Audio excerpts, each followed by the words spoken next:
Japan के दारुल हुकूमत Tokyo के नेवा में एक झील के किनारे किसी जापानी ने देखा कि एक मुर्गाबी के जिस्म में एक छोटा सा तीर पेवस्त है।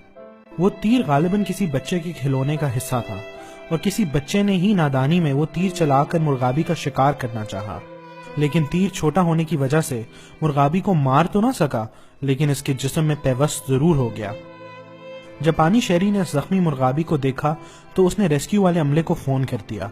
देखते ही देखते रेस्क्यू का अमला गाड़ियों समेत वहां पहुंच गया, लेकिन जब मुर्गाबी को पकड़ना चाहा कि इसके जिस्म में पेवस्त तीर निकाल दिया जाए तो मुर्गाबी उड़ान भरकर झील के दूसरे किनारे पर चली गई।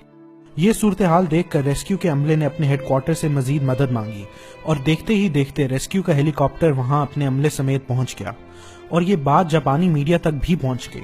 रेस्क्यू अमला इस मुर्गाबी को इलाज की गर्ज से पकड़ना चाहता था और मीडिया के लोग मुल्क भर के अवाम को लाइव कवरेज के जरिए आगाह कर रहे थे। हर कोई इस बेजबान परिंदे की तकलीफ के हवाले से परेशान था और इन्हें ये फिक्र लाहक थी कि कहीं ये मुर्गाबी इस छोटे तीर की वजह से मर ना जाए। कई घंटों की तको-दो के बाद मुर्गाबी को पकड़कर इसे वेटरनरी अस्पताल ले जाया गया, जहां इसका इलाज किया गया। खुदा करके मुर्गाबी का तीर निकाल कर इसके जख्म का इलाज करने के बाद इसे एक अवामी हजूम के सामने फिजा में उड़ा दिया गया।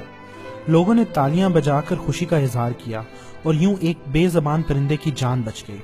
शायद वो परिंदा कहीं जाकर जापान के लोगों के लिए स्टेटमेंट तो ना दे सके, शायद जापान की हुकूमत और वहां के रेस्क्यू के अदारे के हक में प्रेस कॉन्फ्रेंस भी ना कर सके, लेकिन इस परिंदे के जरिए इनके अपने ही मुल्क के लोगों को ये पैगाम जरूर मिल गया कि इंसान तो इंसान, चरिंद परिंद भी अल्लाह की मखलूक हैं और इनको भी दुख और तकलीफ से बचाना चाहिए।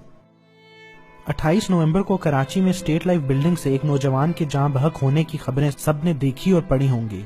23 साल ये नौजवान, जिसका नाम अवैस बेग बताया जाता है, एक मरीज बाप का बेटा था जिसने ना सिर्फ बीकॉम कर रखा था बल्कि बीकॉम के इम्तिहानात में पहली 10 पोजीशंस हासिल करने वाले स्टूडेंट्स में इसका नाम भी शामिल था। ये नौजवान MBA करना चाहता था, लेकिन पढ़ाई के साथ साथ मेहनत करके अपने अखराजात और घर वालों की मदद भी करना चाहता था। अवैस बेग 5 बहन भाइयों में दूसरे नंबर पे था। इसकी बड़ी बहन की शादी हो चुकी है और अवैस बेग अपने वालिदैन का बोझ बांटना चाहता था। वो स्टेट लाइफ बिल्डिंग के 8वें फ्लोर पर KESC के दफ्तर में इंटरव्यू के लिए गया था।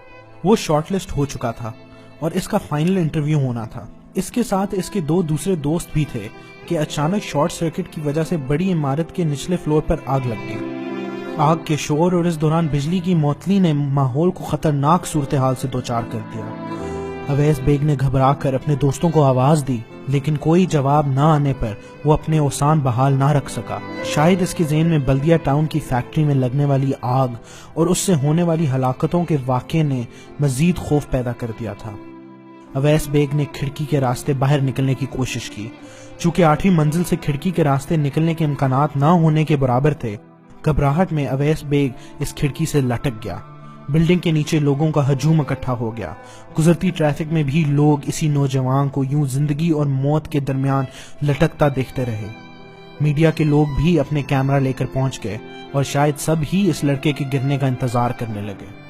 बिल्डिंग में आग थी, लोग इसकी मदद को भी ना पहुंच सके और जैसे कि हमारे बारे में लतीफा मशहूर है कि यहाँ पिज्जा और फास्ट फूड 10 से 15 मिनट में होम डिलीवरी के जरिए घर पहुंच जाता है, लेकिन पुलिस, डॉक्टर या फायर ब्रिगेड घंटों में आती है।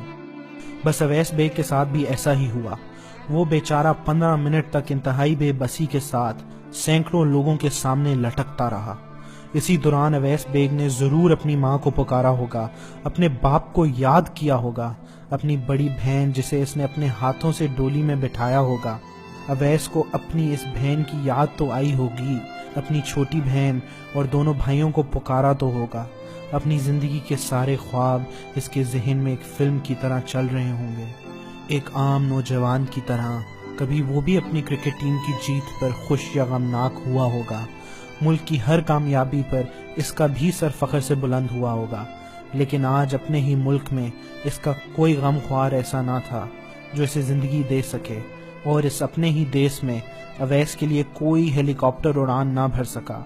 लोग इसकी बेबसी का तमाशा तो देखते रहे, लेकिन किसी ने जमीन पर हिफाजती तौर पर फोम के गद्दे ना बिछाए, जहां कुछ देर के बाद गिरकर अवैस ने दम तोड़ देना था। काश अवैस जापान में रहने वाली एक मुर्गाबी होता।